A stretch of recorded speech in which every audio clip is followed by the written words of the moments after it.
grupo na ang sentro ay ang Panginoong Jesus, at may isang malambot na grupo, a funeral procession, and the dead was a young man. He was an only son. Siya naman ang sentro ng atensyon. Dalawang grupo, parehong maraming tao na sumusunod, dalawa ang sentro ng atensyon, yung isa ang Panginoong Jesus, who is life, at yung isa naman isang young man who was dead. Very, very dramatic contrast. And then there was the bereaved widow. The bereaved was a widow. Napakahirap. Imagine na mamatayan ng anak. Pagkatapos ng very panghirap na yung namatayan at naulila ay isang balot. Wala pa siyang husband na pwedeng magbigay ng comfort, pwede niyang kapitan sa braso, pwede niyang sandalan, iyakan. Nag-iisa siya. In male-dominated Israel, the two men of her life, the two men of her future were done. So anong naghihintay sa isang babaeng may edad na walang asawa at walang anak na lalaki? Sino ang magtatanggol sa kanya? Sino ang bubuhay sa kanya? Sapagkat very dependent sila sa mga kalalakihan. So parang inalisan mo na rin ang pag-asa ang balong ito. Hindi lang siya nawala ng anak, ng asawa, parang nawala rin siya ng buhay, ng sigla, at ng comfort. Napakaraming nawala sa kanya ng sabay-sabay. At mapapansin natin, a large crowd was the widow. Napakarami nilang nakipaglibing. Most likely, she was a very fine woman. Kasi kung isa siyang babaeng nakakainis, siguro walang nakikipaglibing. O konti lang. Or this was a very fine family. Maganda siguro ang kanilang pakitungo sa kanilang kapwa. Kung kaya naman, maraming nakikirama. You know, your funeral crowd is the gauge of how you touch other people's lives. Except in a few cases, na nabuhay ka as a hero in a time of oppression na walang makipaglibing sa'yo dahil pinagbabawal ng gobyerno makipaglibing sa'yo, that's another story.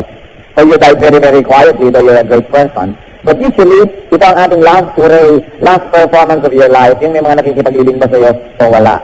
So pwede po natin maisip na ito yung mabubuting mga tao dahil napakaraming nakikipaglibing sa kanila.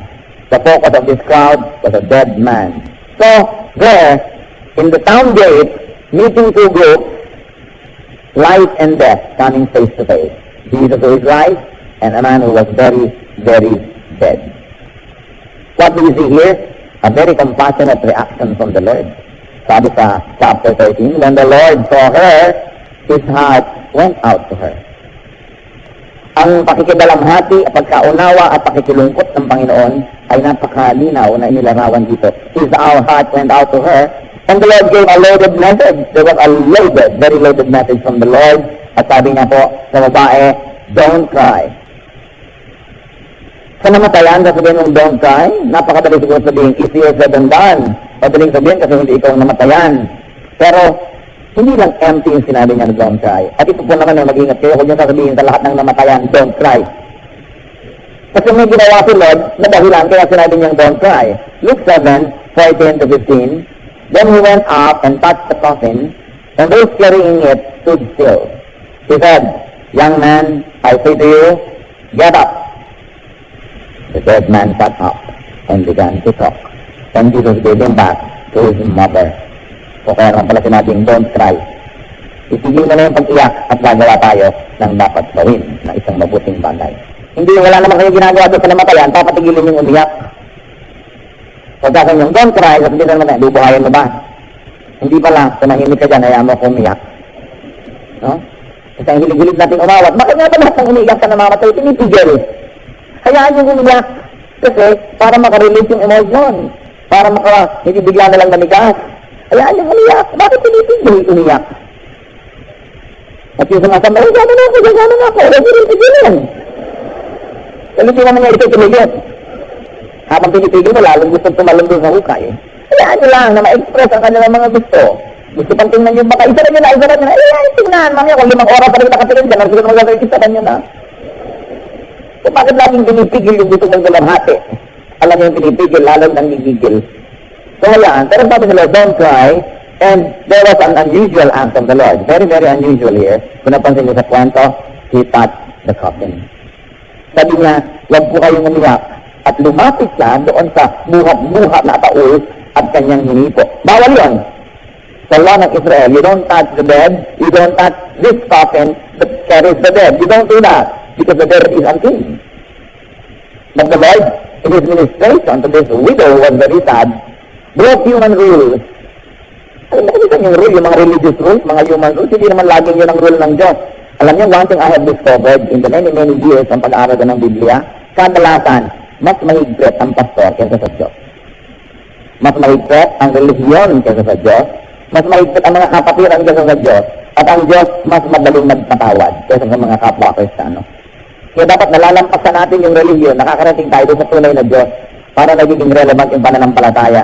Yung mga nawawala ng gana sa pananampalataya, sa Kristyanismo, actually, hindi sila kay Kristo nawala ng gana. Nawala ng gana sa mga Kristiyano, nawala ng gana sa mga churches, sa mga pamamaraan. Pero yung idamay ang Diyos, hindi na kasalanan yon. Dapat malampasan natin yung mga tao, yung relihiyon, yung mga sistema, yung mga pamamaraan, at makarating tayo doon sa puso ng pananampalataya, who is the Lord Himself. Nakita nyo, yung hindi hinihipo niya para makatulong. Sabi niya, don't cry. And then, he touched the coffin. And then, an electrifying word came from the Lord. Isang salita na halos ay parang siglap, nakakakuryente, nakakagulat ang sinabi niya. Parang hindi pa sapat na hinipo niya yung ataol, pero pag ang sinabi, sabi niya, get up. Pinabangon ang patay. Nasasyak na nga ang mga tao, hinipo niya, nasasyak pag pinabangon niya at makasyak naman ang nangyari. There was a shocking reaction to the Lord's word. The dead man, shut up! Kung kayo yung nakikipagliring, tatakbo na kayo. Parang pelikula ni Dolphy. No? Mga nakaburol na bumabangon, nagkakaroon ng malalaking katatawanan at takbuhan. Kayo ba kung kaya nandun? Tatanong ko kayo, kahit kayo yung nanay. Biglang bumangon yung patay, may tali pa dito, may pera sa mata. Hindi kayo tatakbo. So, it is very shocking that the dead man sat up and began to talk. Nagsalita, pasabi siguro, tubig! Sa kapalalan niya na uhaw. And then a most kind gesture is what you will notice here. The Lord gave the young man to his mother. Sabi, eto na uli ang anak niyo na itinatangis ninyo at nabuhay ng muli. So Luke 7, 16 to 17. They were all filled with awe and praised God. A great prophet has appeared among us, they said. God has come to help his people. This news about Jesus spread throughout Judea and the surrounding country. So what else we see in the story? A most appropriate action. The people were filled with awe, the people feared God, and the people realized the deeper message. Ano po yung malalim na mensahe ng nangyari na ito, nakagimbal-gimbal, that God has come to help his people. Dapat natin unawain na ng panahon na ang Panginoon ay dumating sa mundo, tahimik ang langit, walang propeta sa Israel ng daan-daang taon.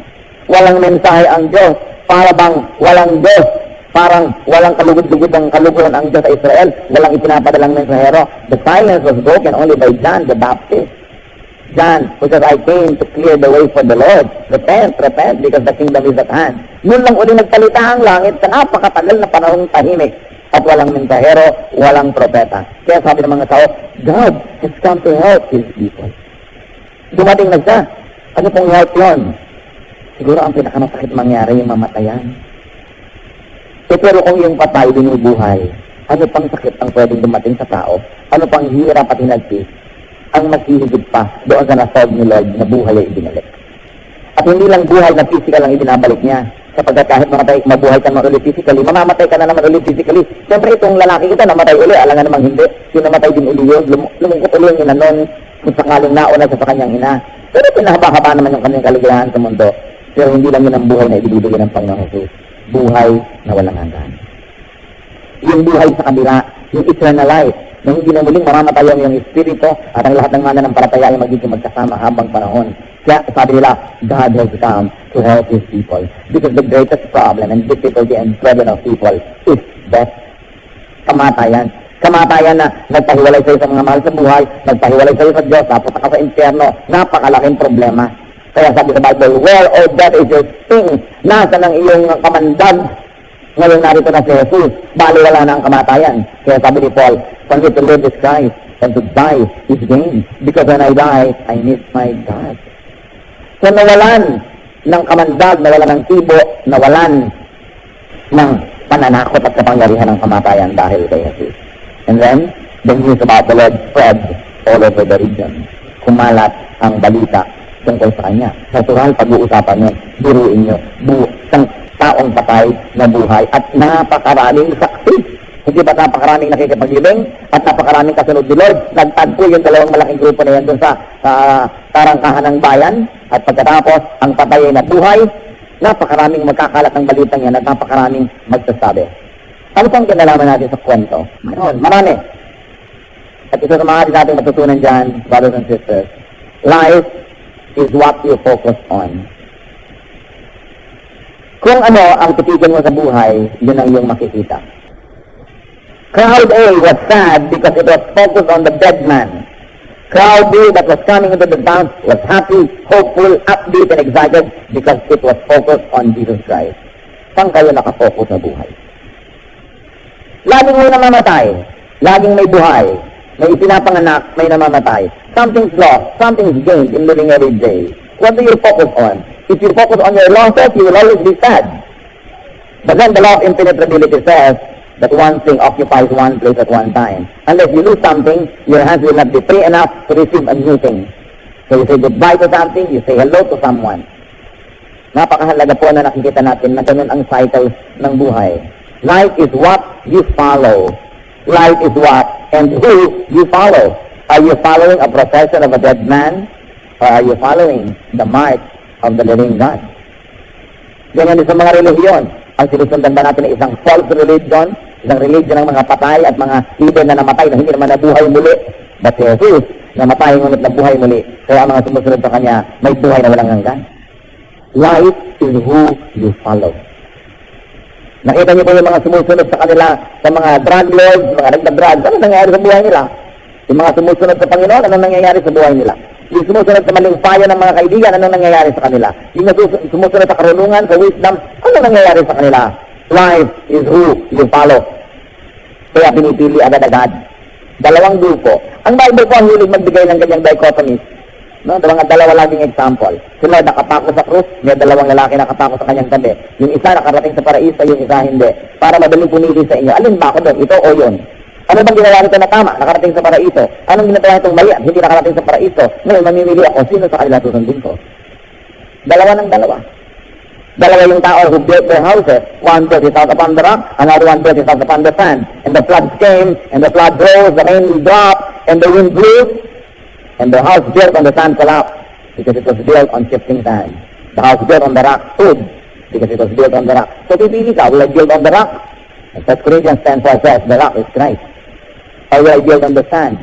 Ang buhay ko ba, ipapatong ko lang sa aking mga panaginip, mga pangarap, mga kalustuhan, mga layaw, sarap, mga bisyo, o ipapatong ko dun sa di nagbabagong salita ng Diyos na ako aasa? Choices. Madalas dalawa lang.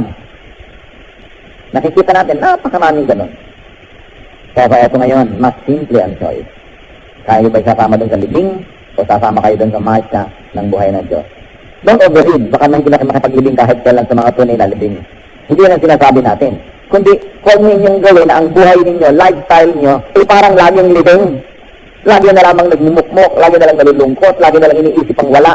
Hindi na tuloy natin na-appreciate kung ano yung nandun. Kaya sinasabi nga nila, life is what you make it, up to a great extent, it is true. So, you follow the living Lord in His march, or a dead man and His funeral. Who or what do you focus on? Ano ba ang ating pong binibigyan ng focus? Kung kayo'y malulungkutin, sigurado ang binibigyan niyo lagi ng focus, yung lungkot. Kaya kayo malulungkutin. Mahilig kayo siguro manood ng mga dramang malulungkot. Mga laging kawawa ang bida, pinagsasasampal natin at adyakan. Buhay pa rin. People who have complete jurisdiction over their lacrimal glands, na kung nakakaiyak sila at will, ginauubusan ng luha, yung pinagpapapanood ninyo, mahilig ba kayong manood ng sunset? Nakakalungkot yan. Like to watch the sunrise. No? Kakanta pa ang piano ng Ting Lulubog ang Araw. Marami sa inyong umabot dyan. 1965 umuto yan. Ting Lulubog ang Araw. Pagkatapos, malulungkot na tugtog. Mga nakasarang mga bintana, malulungkot na anyo. Meron pang namatayan ng mahal sa buhay. Sinabihan ng patulog, ang iiyak ko na sa mayan. Siguro kinopya niya si Roddy itong Don't Cry. Tigil na tigil tuloy itong namatayan. Napakatagal na nailibing. Sabi po, di na ba ako umiyak? Umiyak ka lang umiyak. Kasi napagsabihan ng dating religious leader, huwag kang iiyak. Pwede ba akong pumunta sa probinsya para mag-iiyak ko sa puto? Pumunta ka, sige na. Umiyak ka dahil dapat lang namatayan ka eh. Hindi lumulungan lang yung loob. Ngayon, kung sabihin ng tao, huwag umiyak, buhayin niya patay. O kaya, bigyan nyo ng kapangangailangan niya. Pag may sinasabi sa tao na kaya na, relax ka lang, kalamayin mong loob mo. Titigyan natin ang kailangan niya, hindi yung hanggang salita lang yung tulong mo. Pag sinabi mo, sige na huwag mo masyadong isipin. Paano ko hindi isipin eh? May isip ko ngayon, babayarin. O, ito pambalad. Pero huwag mo masyadong isipin. O kaya merong may sakit, huwag mo masyadong isipin. Ito pang pandoktor. Pero sabi mo, huwag mo isipin. Pero wala ka lang binibigay. Bulaklak lang ang dila yun. Kaya mahalaga tayo, mga Kristiyano, kamukha ni Kristo, pag sinabi natin sa tao, sige na, huwag mo masyadong binibigay. Kasi tinutulungan natin. Huwag mo masyadong papanin, kasi tinutulungan kita, tinutulangan kita. This is the essence. Hindi lang to words. Lalo pag may namamatay, sometimes you say the most foolish things. Titingin ka sa namatay, wala ka namang masabi. Ano? Parang natutulog lang. May natutulog bang nakabarang Tagalog? May bulak sa ilong? May natutulog bang ganon? Kaya, huwag ka nalang magsalita kung wala kang masabing tama. Just keep quiet. Pero kung magkasalita ka, bakit outward words? Halimbawa, o sige, huwag mo masyadong problemahin ang living. Kasi o, nag-vlog ganito akong 20,000. Hindi mo problemahin. Hindi nila talaga buhay. Relax ka. At wala ka namang gagawin. It's useless. It is important, brothers and sisters, pag meron tayong problema, lalo na, to fix our eyes on Jesus. Because Jesus is bigger than our problems. Because Jesus is bigger than our questions. He is brighter than our darknesses. He is more than enough. So Hebrews 12:2, let us fix our eyes on Jesus, the author and perfecter of our faith. Sa kanya tayo tumingin. Huwag sa tao, huwag sa problema, huwag doon sa dilim. Nakita niyo yung mga disciples, nananahimik silang namamangka, biglang bumagyo, at halos ay ipahit-pahit ng alon yung kanilang bunting sasakyan, pero sila ay nangatakot. Hindi sila tumingin doon sa kasama nila ni Jesus na tulog na tulog. Hindi nila isipin, kung ito ay tutulog, bakit ako natatakot? Samantalang kasama naman sa bangka na ito. At si Peter, nung nakita niya sila na naglalakad sa tubig, sabi niya, Lord, payagan mo naman akong lumapit sa iyo, kasi nasa bangka si Peter. Sabi niya, halika, at umakbang siya mula doon sa bangka, patungo sa tubig. Mas malaki yung hakbang ngayon kasi doon sa hakbang ni Armstrong, no? Patungo sa buwan, yung sabi niya, one step of man, a giant leap of mankind. Kaya alam naman niya, yung tutungtungan niya, buwan din, solid.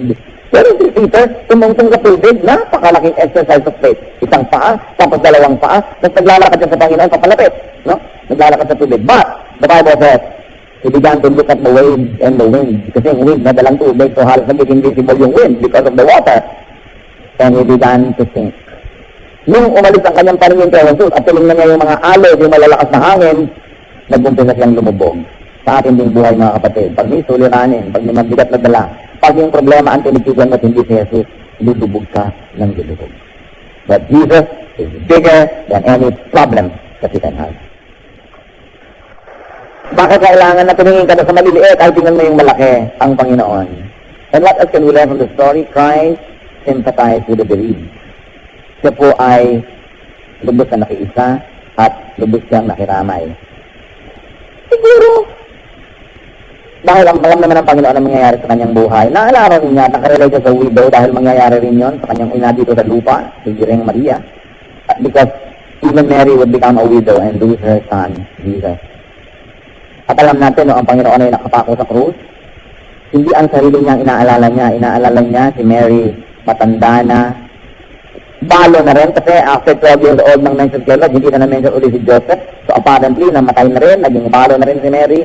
Kaya ito ngayon si Lord, na magiging dapat ay kanyang tagulit sa pagtanda, namatay din, paano na naman itong balo. Kaya sa John 19:26-27, ay ibinilin ng Panginoon sa apostle na si John si Mary.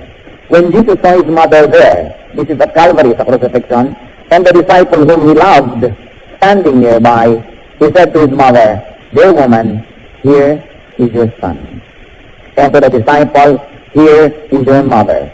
From that time on, this disciple took her into his home. So, ibinilin ng Panginoon kay John si Mary. Dahil matanda na, at inampo na ni John si Mary, pinatira sa kanyang bahay. Nadalaw ko po yung bahay sa Turkey, sa city of Ephesus, na pinaniniwalaan kung daw namatay si Mary kasi yun ang bahay ni John in this very thriving city. Pero dapat po natin tingnan na si Mary ang hinabilin kay John. Hindi si John ang hinabilin para alagaan ni Mary. Nabaligtad kasi. Sabi kasi ng iba, ayan, kasi si John ay apostle, siya ay disciple, Therefore, represented niya ang lahat ng other disciples, and the disciples represent humanity. Pagkatapos ginawa si Mary mother ni John, therefore Mary became the mother of all humanity. Yun po yung logic eh. Therefore, Mary became the protector of all humanity, kaya sa kanya kalalapit, sa kanya ka magdarasal. Baligtad. Si Mary po ang pinaalagaan kay John kasi matanda na. Kung bakit binaligtad nila yung nananahimik kayo si Mary, lagi mong inaabala, gusto mo i-protect ka, panalangin ka, hindi mo bigyan ng kapayapaan at manalangin ka na lang diretso sa Diyos para makapagpahinga naman. Si Mother Mary. Dahil hindi naman niya ministry, napaglingkuran tayong lahat, misreading lang nitong John 19, 26 to 27. Huwag niyo po nga kalimutan, from that time on, this disciple took her into his home. Siyang nag-alaga doon sa matanda. Kaya mahalaga, siguro, naisip yun ni Lord, mangyayari ito balang araw sa mga taong close sa akin. Kaya gano'n na lamang ang kanyang pagmamalasakit sa babaeng balo. If Christ sympathized with the believed, then Christians are to sympathize with the believed also. Because we are little Christ. What does it mean to be a Christian? Little Christ. So kung siya kayo maawain, tayo rin dapat. We are to sympathize with those who are in pain, with those who suffer. James 1:27, religion that God our Father accepts as pure and faultless is this, to look after orphans and widows in their distress. Napakalapit sa puso ng Panginoon ang mga ulila at mga balo. At lahat ng mga mahina, walang kalakasan para sa sarili, walang tinig para sa sarili nila, hindi makapagsalita, hindi makakibo, hindi makatutol kung sila mga naaapi, ito mga taong tayo malapit sa Diyos. At tayo mga Kristiyano, dapat tayo ang nangungusap para sa kanila, tayo ang nakikipaglaban para sa kanilang mga karapatan, tayo ang tumutulong at sumasagot sa kanilang mga pangangailangan. Dahil si Kristo mismo na ating Diyos, pinakita sa atin yung ganung halimbawa. What else do we notice in the story? Christ touched the coffin in order to connect. Hindi po. Si Lord nahilig siya ng touch. Yung bulag, po niya yung mata, yung mga pilay, hahawakan niya sa kamay. Meron siya laging touch. Pati yung babaeng balong tinutugo, humawak sa laylayan ng kanyang marot, nagkaroon ng connection, na-bless. Alam niyo po ba na para tayong mag-bless, dapat tayong kumonect kay Lord? But this time, spiritual connection, hindi na yung physical, dahil nasa na yung laylayan. Kaya tuloy ko ano-anong laylayan ang hinahawakan ng maraming tao ngayon para kumonect. No? Samantalang spiritual na yun, symbol lang yung laylayan na nangyari sa tunay na storya. But what's important is to connect spiritually to Jesus. And that is to have Him as Savior and Lord and to live by His word, to obey Him. So the Lord touched the coffin. It was not unusual. What can we learn? Christians are to be willing, ready, and able to touch coffins in order to help. Now, hindi na literal na coffin, baka naman lahat ng atauli ipuin nyo. Once more symbolic yon. To do what you don't usually do. To do even what many people think, hindi dapat ginagawa. Sobra na yan. Mamingo na sobra ka ng tugod-tulong. Lampas na. Walang lampas sa kabutihan. Hindi na yan usual. Yes, the Lord showed us the way. To help is to do sometimes unusual. To even touch a coffin. Hindi yung puro mga token, ceremonial gestures lang natin. Meron na nangangailangan, tutulungan mo ng konti. Pero alam mo naman, it will not make a dramatic dent or effect on the life of the person. It is good to help up to the point of hurting. Hindi lang yung convenient. Kaya ayoko niyang mga nagpapadala tayo kunwari sa kawang gawa, ipapadala niyo naman yung mga dapak-dapak niyo, mga damit, yung mga nabura na yung design, mga wasak-wasak. Hindi naman tulong yun eh. Pinaluwag niyo nga lang ang mga cabinet niyo, nakabuti nga sa inyo. You are not really helping until it hurts. Kaya dapat tumutulong po tayo. The Lord showed us the way, went out of the way, so unconventional, touch a coffin. So when we help people, it should be beyond token gestures. Meron talagang substance at meron talagang bunga. Pansinin niyo ba, those who were carrying the coffin, there was something about them. Hindi yung, huwag niyo akong abalahin. If the Lord likes to touch you through a Bible study, it's good to stand still. Itigil mo man ang ginagawa mo, ang iyong mga busy schedule. Drop it, stand still, so that the Lord can touch you through a study. If the Lord is touching you through a message, stop doing what you have to do. Tumigil ka ng katetext ng lihim dyan sa loob ng iyong bag. Diba? Stand still and let the Lord touch you through His Word. Yung ginagawa nila, yung business nila, they should be progressing towards the cemetery, but what did they do? They stood still. They stopped their business to allow Jesus to touch them. Christian, you've got to stop what you're doing if the Lord is touching you. Hindi yung busy ka naman, sobrang busy, wala ka na rin panahon sa Diyos. Itatouch ka ni Lord through prayer and devotion. Busy ka rin, lagi kang umaanda. Late na ako. Stand still and do your devotions. Gumising ka ng mas maaga para matouch ka ni Lord. Hindi ka lagi nagmamadali. You know, you should not mistake activity for achievement. I have seen so many people who are so busy but are actually not achieving anything. Mahirap pa rin, hulugan pa rin ang payong, budget pa rin ang kinakain, hati pa rin sa itlog ang kanilang mga anak, pero busy. Dapat, kahit tayo busy, at dapat naman tayong busy talaga, pero not too busy to the point that you have no time for God. And you have no time for the Lord. At lagi mong inaapura, ang haba-haba naman ng worship na ito, kailan ba ito matatapos? Yung gusto mo nang lumakad at ilibing ang mga ililibing mo, if the Lord is touching you, stand still. And let the Lord do His thing. Alam mo sabi sa scripture, be still and know that I am God. Kailangan marunong tayo magbigay kay Lord ng undivided time, undivided attention. It is important. And then what else do we notice in the story? The word of Jesus brings life. Sabi niya, get up. And the man got up. Wala na siyang maraming mga seremonya, mga pagulong-gulong, mga padrama-drama, mga rarara, sitbukba. Wala na. Sabi lang niya, get up. And the man got up. Jesus is the word of life. Jesus is the word of life. His word is life. Nakikita po natin ang Diyos nung kinikreate ang mundo. Sabi niya, let there be light, and there was light. Let there be like this, and there was like this. Napakamakapangyarihan ng salita ng Diyos. Kaya yung mga nakikinig ng salita ng Diyos, binubuksan ang puso nila sa salita ng Diyos, may nangyayaring mga himala sa kanilang buhay dahil makapangyarihan ng salita ng Diyos. Kaya dapat binibigyan mo ng parahong pakinggan, paglimilimiin, isipin. Hindi basta-basta lang pinapalampas sa tenga natin at tapos na. Makapangyarihan ng salita ng Diyos. Dapat pinapakinggan. Binibigyan ng oras, ipinaglalaban na marinig, at dapat din sinasabi ng ating bibig. Inuulit-ulit sa ating sarili. Inuulit sa iba, itinuturo sa iba dahil makapangyarihan ang salita ng Diyos. Pag dumating ang kapangyarihan ito, sa mga nanghihina, sila'y lumalakas. Sa mga may sakit, sila ay lumalakas din. At sa mga patay tulad nito na buhay. At alam nyo ba, hindi lang physical na pagbuhay at kamatayan ang pinag-uusapan. Dahil maraming tao are physically alive, but are spiritually dead. Are emotionally dead.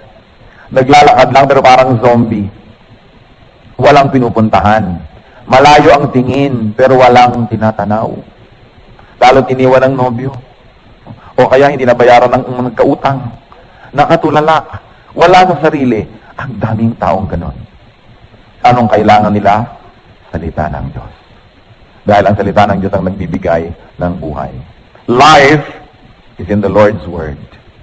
That's why sabi ni David, your word I hid in my heart so that I may not sin against you.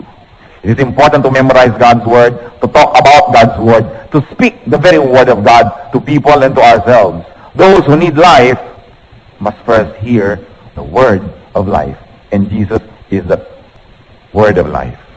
Napaka-importante. Kung sila busy, gusto nila mailibing agad matapos yung business, hindi na sila paabala kay Jesus. Tuloy-tuloy na yung libing, hindi na siguro nabuhay muli yung tao. Gaano karami ng mga pagkabuhay na muli ang dapat nangyayari sa ating buhay? This time not physical, but emotional, spiritual. Hindi nangyayari because we don't stand still. Because we're too busy. And what else do we learn from the story? That those who receive life are to talk. O yung tao, matapos natanggapin niya ang buhay, nabuhay siyang muli, ano nangyari? Ang una niyang ginawa, nagsalita. Kung kayo may buhay na muli galing sa Panginoon, you should talk. At anong topic natin? Jesus should be our topic. Life, the meaning of life, salvation. We should talk. That's the least you can do if life is given back to you. Lahat ng mga tao nagkiklip ako, na-born again, na-save ako. Talk about it. Talk to people.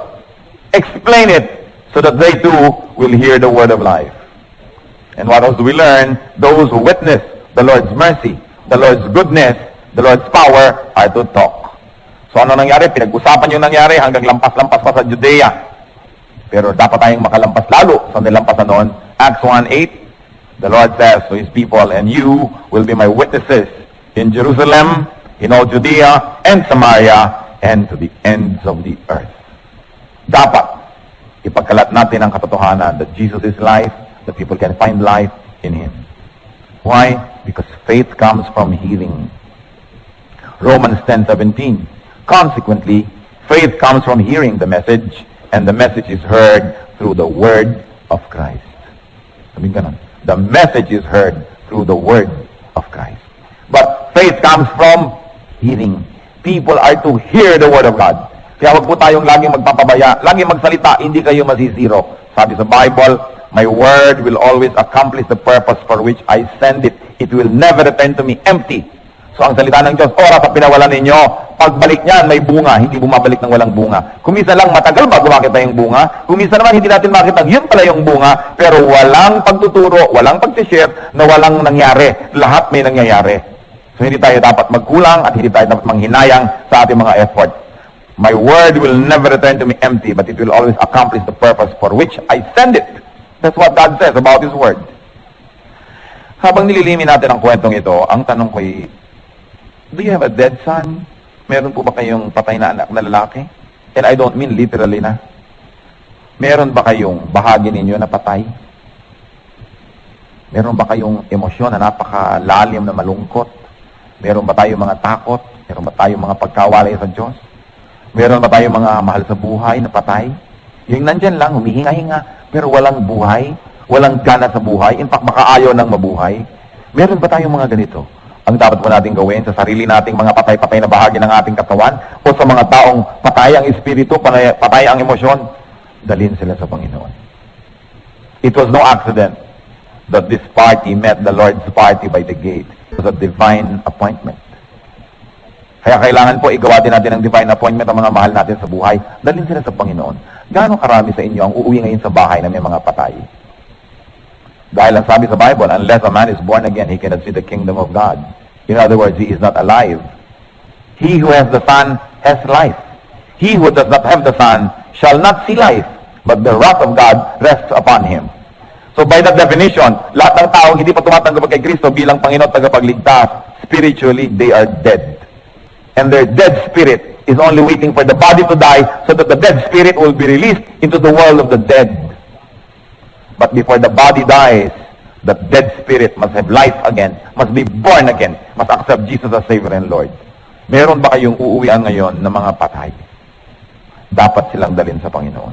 Dalhin sa kanila ang salita ng Panginoon. Dalhin sila sa mga Bible study. Dalhin sila sa worship. Dalhin sila kahit saan, wherever it takes, where they will hear the Word of God so that their dead spirit will be alive again. So that when this body dies, the spirit is alive, will go back to life, will go to God. Yun ang goal po natin. Kung minsan, buhay na buhay tayo sa church, pero uuwi tayo sa bahay na may mga patay. Sa inyong offices, sa inyong mga kapitbahay, sa inyong compound, sa inyong workplace, sa inyong school, wherever you go, gaano karami doon ang patay, hindi aksidenteng naroon kayo. Gusto ni Lord dalhin nyo doon yung word of life. Because what you have received from the Lord, you should give freely to other people. Take dead people to the Lord. At isa ko pa pong tanong, do you see a grieving widow? Meron po ba kayong kilala, nakikita, nadadaan-daanan na taong malungkot? Taong may pangangailangan, taong parang namatayan, o totoo nga actually namatayan. As Christians, how do you show your compassion?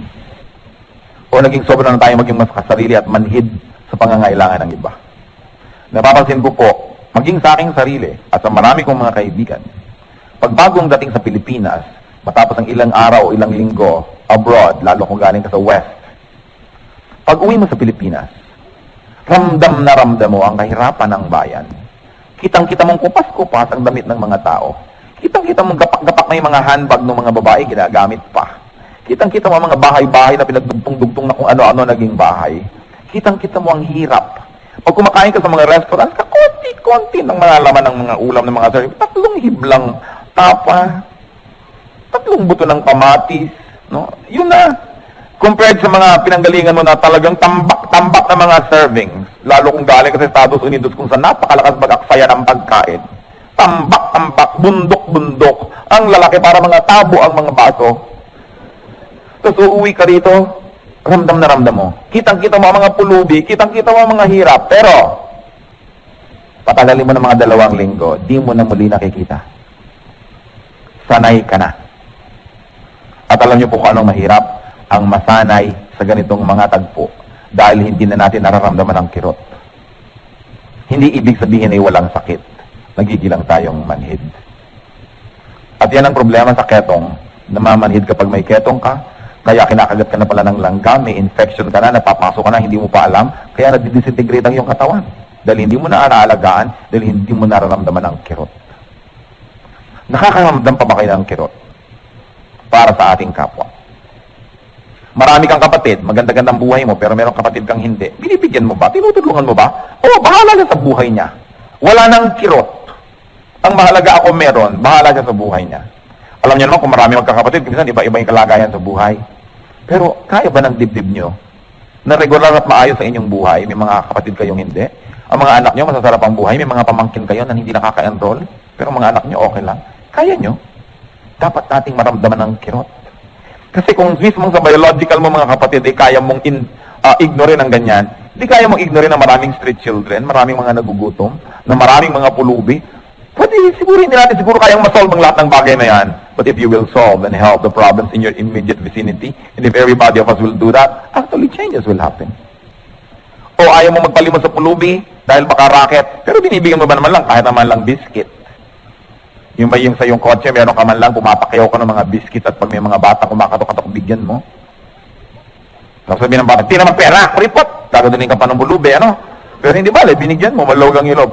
O hindi na natin nararamdaman ang kirot. The Lord, though surrounded by people who were obviously adoring everything that He was doing, who were praising Him, who were very happy about Him, transcended the artificial happiness of the people around Him and felt for a widow. Sabi sa Bible, His heart went out to her. Kung meron tayong mga biyaya sa buhay, nag-iisip-isip pa tayo, o malapit na uli ang June, maraming enrollment, maraming magulang na mga problema, meron pa tayong tinutulungan malang kahit isang bata, isang estudyante, kahit kalahati lang o pang down payment, pwede tayong tumulong. Alam niyo po ang kadakilaan ay hindi niyo lang ginagawa kung maluwag ang inyong buhay. Ang kadakilaan ay tumutulong tayo sa kapwa na magbuhat ng mga daladala nila. Maski tayo man, may binubuhat din. Kasi kung aantayin ninyo na wala na kayong dala para kayo tumulong sa iba, baka di na mangyari yon sa maiksing buhay na ito. At nawalan tayo ng pagkakataon na maging dakila, tumulong o maging Kristiyano man lang sa gawa. Kailangan maramdaman ang hapdi para gumawa ng paraan. Huwag magbulag-bulagan, magmaang-maangan, magbingi-bingihan sa pangangailangan ng iba. At huwag isipin na yung mayayaman at maluluwag lang ang pwedeng tumulong. Tayo man ay may dala, kaya pa rin nating tumuwang sa dala ng iba. Yun naman ang itinuturo sa atin ng Panginoon. Lahat ng ginawa ni Lord, ginawa niya actually, pero ginawa rin niya also symbolically para pag-usapan, pag-aralan, suriin, at tularan. Take time to get near a dead body. Take time to touch a coffin. To do what you don't usually do. To do the unconventional. Sometimes to even be criticized by others for doing it. Give of yourself. When the Lord touched that coffin, power came from Him. He gave of Himself. Katulad ng babaeng dinudugo na hinipo ang kanyang baro, sabi sa Bible, and Jesus felt power came out of Him. Kasi hindi tayo pwedeng tumulong nang hindi tayo nababawasan. At kung babalik rin po natin mga kapatid, pag di kayo nababawasan, ibig sabihin, di kayo tumutulong. Para ano pa mga salitang pinapakinggan natin lagi? Kung yung katabi mo, naghihirap at di mo man lang matulungan pa ba yung malayo? Makapag-mission ka pa ba sa Afghanistan, sa Timbuktu, sa Lake Tanganyika? Itong katabi mo, hindi mo lang matulungan. Nasaan? Sayang ang lahat ng salita ng Diyos. Sayang lahat ng hallelujah, hallelujah, kanta-kanta. Sayang. Because, sabi sa Bible, religion that is undefiled before God is to visit the orphans and widows in their afflictions, to help the needy. Take time. Give of yourself. Life is short, but it's long enough for heroism. It's too short to be selfish. Kung minsan iniisip natin, yung mga magkakapatid nag-aaway-away dahil sa mana, buong buhay hindi nag-uusap, ang mga anak nila, mga pamangkin, magpipinsan, hindi nag-uusap, dahil sa kapratong lupa, isang dakot na lupa, isang dipang lupa, na kahit naman mabuhay ka pa, mga 30 o 40 years mo na lang magagamit, tapos hindi na rin, tapos na. Why destroy your relationships with people for such a thing that you can only use for a while? Well, our existence in the next life is eternal. Kaya sabi, don't be deceived by this world. Huwag magpadaya. Ang lahat ng nakikita ay sandali lang. Mas mahalaga yung pang matagalan at pang walang hanggan. And what else can we do? Say life-giving words to people. Isaiah 40 verse 1, Comfort my people, says your God. Kung bubuka po ang ating bibig, tiyakin na natin that we say something comforting. Ang mga Pilipino, nagtataka ako, napaka mga pangahas. Pag nakita ka, ang taba mo? Anong pakialam niyo sa taba ko? Di ba? Bakit pati taba ko pinapakialaman? Gaano karaming mga tao ang nadudurog ang puso dahil sinasabi, ang taba-taba mo? Huh? Bakit hindi masabi, ang ganda ng iyong mata? Ang ganda ng kulay ng iyong baro? Say something comforting. No? Ang ganda naman ng iyong balat. Kundi bakit ang kuko mo patay? Pakialam mo sa paray kuko ko, makikipaglibing ka ba? Say something comforting. Bihira na nga tayo may pagkakataong marinig. Samantalahin na natin na yung sasabihin natin yung nakakapaligaya na hindi naman bola. Kasi pag tinignan mo ng buhay ng isang tao, lagi kang may masasabing something nice and something good. It's your choice of what you want to say. Meron pa mga tao ang hilig-hilig mambara. Kung ikaw ay 11, 12, 13 years old na nakatira sa mga kalye, no, na nambabara ka, baka uso pa yun, pero kung matanda ka na, hindi na uso yung ganyan. Dapat pag nagsasalita ka na, yung positive. Hindi na yung pag may taong dumarating, ninenervous ka,